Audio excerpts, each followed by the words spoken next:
नमस्कार दोस्तों, स्वागत है आपका हमारी आज के इस ऑनलाइन क्लास में। और इस क्लास में हम जो है वो दूसरा भाग करेंगे श्रीमद् भगवत गीता का।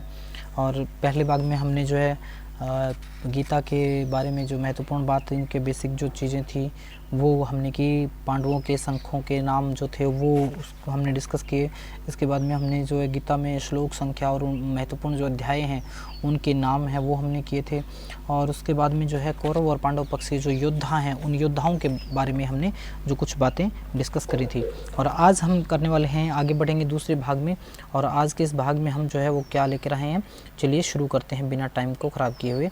तो देखिए, आज जो इसमें हम सबसे पहले बात करेंगे कि भगवान जो कृष्ण हैं, भगवान कृष्ण जो हैं वो गीता में भक्त के बारे में कुछ कहते हैं, यानी भक्तों के प्रकार बताएं, 4 प्रकार बताए हैं उन्होंने। कहा है कि एक तो वो भक्त होता है जो परेशान होकर के, दुनियादारी से परेशान होकर के मेरी शरण में आता है, ठीक है। और दूसरा जो होता है वो जिज्ञासावश आता है। और तीसरा जो होता है वो अर्थार्थी, यानी धन आदि की प्राप्ति के लिए, कामना पूर्ति के लिए जो मेरे पास आता है। और चौथा होता है ज्ञानी, जो ज्ञान की इच्छा से मेरे पास आता है या मेरी भक्ति करता है। ऐसे 4 भक्तों के प्रकार बताए थे। तो अब अगर परीक्षा में पूछ ले कि भगवान श्री कृष्ण जो वो किस प्रकार के भक्त से ज़्यादा अत्यधिक प्रेम करते हैं, तो उन्होंने जो है वो कहा है कि ज्ञानी भक्त जो होता है, यानी ज्ञान की प्राप्ति के लिए जो भक्त आता है वो मुझे सबसे ज़्यादा प्रिय है। जैसे वो मुझे निस्वार्थ भाव से प्रेम करता है, मुझे मानता है, उसी प्रकार मैं भी उसको निस्वार्थ भाव से मैं उसके मनोकामनाओं को पूरा करता हूँ, या फिर मुझे सबसे अधिक वो प्रिय होता है, ठीक है। ये बात कही है। तो यानी कि प्रश्न आपका यहाँ से बनता है, भगवान श्री कृष्ण जो है किस प्रकार के भक्त से सबसे ज़्यादा प्रभावित होते हैं, या कौन से भक्त से आप अनन्य प्रेम करते हैं, तो वो ज्ञानी, ठीक है।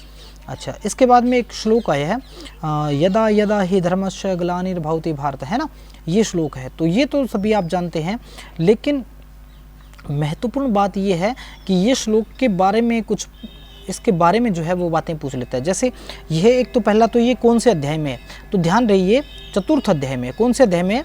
चतुर्थ अध्याय में ये श्लोक हैं, ठीक है। ये 7वां श्लोक है। और इसका जो दूसरा भाग, अक्सर आप महाभारत में सुनते होंगे ये भाग, यानी ये 7वां और 8वां 2 श्लोक हैं, ठीक है। तो ये दोनों श्लोक जो हैं वो कौन सा, चौथे अध्याय से, चतुर्थ अध्याय से 7वां और 8वां श्लोक है, ठीक है। अच्छा, इसके बाद में जो हम बात करेंगे वो ये है कि गीता में जो भगवान श्री कृष्ण जो है, क्योंकि ज़्यादातर जो वार्तालाप है वो भगवान श्री कृष्ण बोलते हैं या फिर अर्जुन बोलते हैं, ठीक है। तो वो जो है अलग अलग श्लोक में जो है उन दोनों आपस में क्या है, अलग अलग नामों से संबोधन करते हैं, ठीक है। तो यहाँ पर जो है हम बात करेंगे कि अर्जुन को किन किन नाम से संबोधित किया गया है, ठीक है। और भगवान श्री कृष्ण को क्या क्या नाम जो है अर्जुन ने संबोधित किए हैं, ठीक है। तो सबसे पहले अगर बात करें तो अर्जुन को अर्जुन कहते हैं, इसके अलावा गुडाकेश कहते हैं ना, गुडाकेश। और इनको क्या कहते हैं, पार्थ भी इनका नाम लिया गया है, ठीक है। इसके अलावा जो है भारत है ना, ये यदा यदा धर्मस्य ग्लानिर्भवति भारत है, इसमें भी कहते हैं ना भारत, ठीक है, भारत भी कहा गया है। और कुंती पुत्र भी कहा गया, यानी कौंतेय भी कहा गया है, ठीक है। कुंती पुत्र कहें या कौंतेय कहें, ये कौंतेय भी इसमें कहा गया है, ठीक है। इसके अलावा जो है प्रथा का पुत्र भी कहा गया है, प्रथा का पुत्र भी कहा गया है। धनंजय भी अर्जुन को ही कहा गया है, ठीक है। इसके अलावा जो है क्या कहा गया, हे महाबाहु, हे महान भुजाओं वाले, भगवान श्री कृष्ण ने कहा ना, ठीक है। और एक जो है निष्पाप भी कहा है, हे निष्पाप, ठीक है, निष्पाप भी कहा है। और जो है एक इनमें इन्होंने कहा कुरुश्रेष्ठ भी इन्होंने कहा है, ठीक है। एक सव्यसाचिन कहा है, ठीक है, सव्यसाचिन भी इन्होंने कहा है, ठीक है। इसके अलावा जो है एक पांडव भी कहा है, क्योंकि पांडव के पुत्र इसलिए पांडव, ये भी कहा है। कुरुनंदन भी इनको कहा है, कुरुनंदन, ठीक है। और एक जो है वो कहा है परंतप है, ठीक है, परंतप।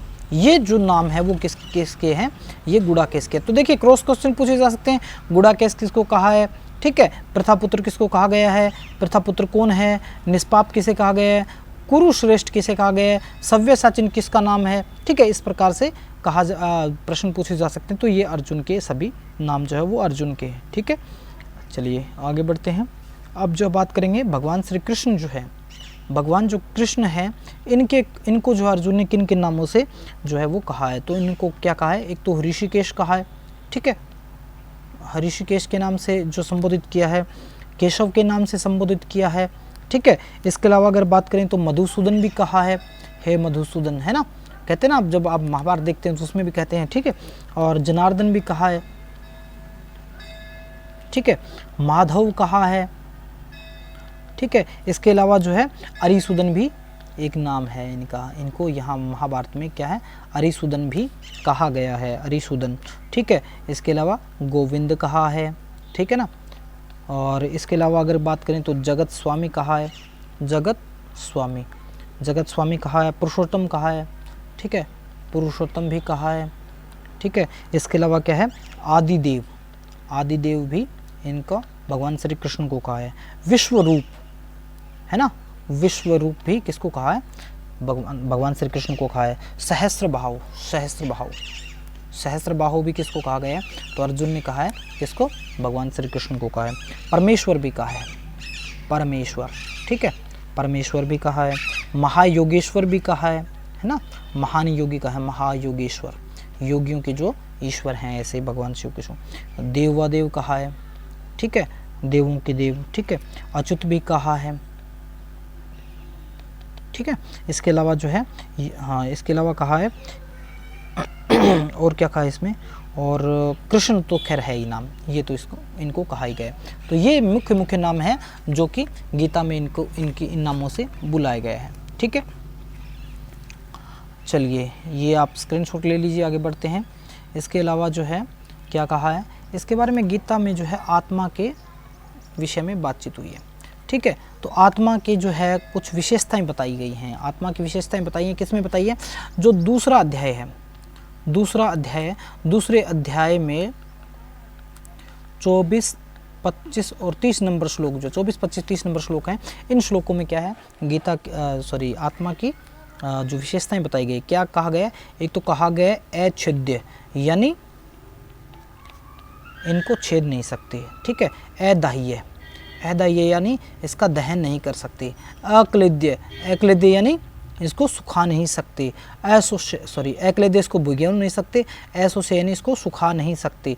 नित्य यानी कि ये कभी समाप्त नहीं होती, कभी मरती नहीं है, आत्मा कभी मरती नहीं है, ठीक है। एक जो है सर्वव्यापी, यानी ये यूनिवर्सल है, हर एक जगह मौजूद है, ठीक है। एक इसको कहा अचल, ये कहीं जा नहीं सकती, ठीक है।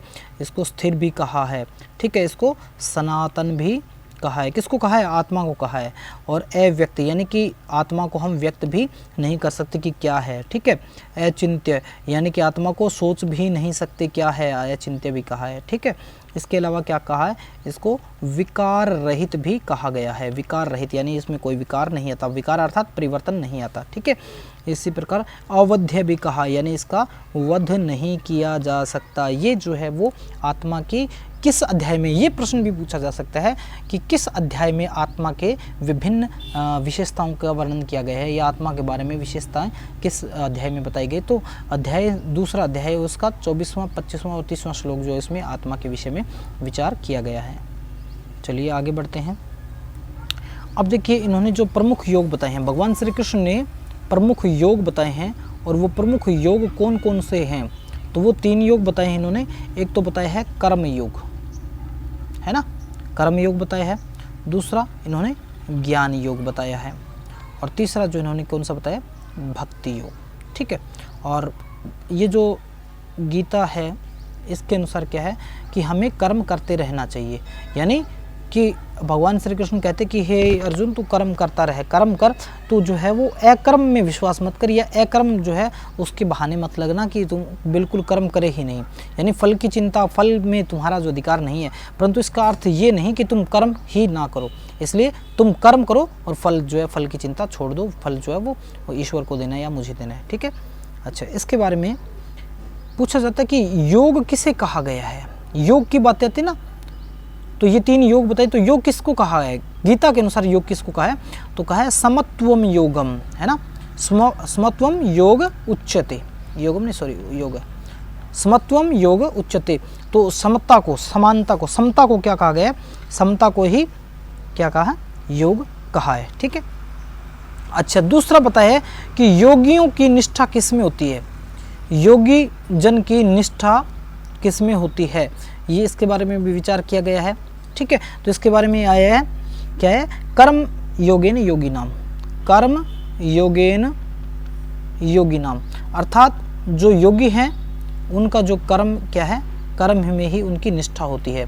योगियों की निष्ठा किस में होती है, तो यानी कर्म में होती है। तो कर्म योगेन योगिनाम, ये किसके बारे में कहा है, योगियों की निष्ठा के बारे में कहा है। ठीक है, तो ये जो है वो तीसरे अध्याय का, ठीक है, तीसरे अध्याय का तीसरा जो है वो श्लोक है। तीसरे अध्याय का तीसरा श्लोक क्या है, कर्म योगिन योगिनाम, इस तरह से। ठीक है, योगी लोगों की निष्ठा के बारे में बताया कि योगी जनों की निष्ठा जो है वो कर्म योग से होती है। ठीक है, इसके बाद में बात करें तो अगर भक्ति की बात करें तो भक्ति क्या है, गीता के अनुसार भक्ति क्या है। ठीक है, तो भक्ति क्या है कि ईश्वर के प्रति अनन्य भाव से समर्पित होना। क्या है, ईश्वर के प्रति अनन्य भाव से समर्पित होना, है ना। अनन्य भाव से अगर समर्पित होते हैं तो वो क्या है, समर्पित होना क्या कहलाता है, भक्ति कहलाता है। अर्थात सब कुछ ईश्वर पर छोड़ करके और जो है वो निस्वार्थ भाव से कर्म करना, वो क्या है, वो भक्ति है। ये कहा गया गीता में। ठीक है, इसके बाद में जो है यहाँ गीता में एक चीज़ और का वर्णन है, स्थिर बुद्धि पुरुष। स्थिर बुद्धि वाला पुरुष कौन है, स्थिर बुद्धि, स्थित प्रज्ञ, है ना, ऐसा शब्द है स्थित प्रज्ञ या स्थिर बुद्धि पुरुष के लक्षण। ठीक है, तो लक्षण क्या क्या है, पहला है दुख में उद्विग्न न होना, यानी दुख के समय, पहला क्या है, दुख में मन को उचाट में मत लाना। ठीक है, दूसरा क्या है, सुख में अत्यधिक हर्षित न होना, है ना, सुख में ज़्यादा हर्षित न होना, अर्थात दोनों में समभाव होना, सुख और दुख में समभाव होना, समान भाव होना। ठीक है, और तीसरा जो क्या बताया है, राग भय क्रोध आदि से मुक्त।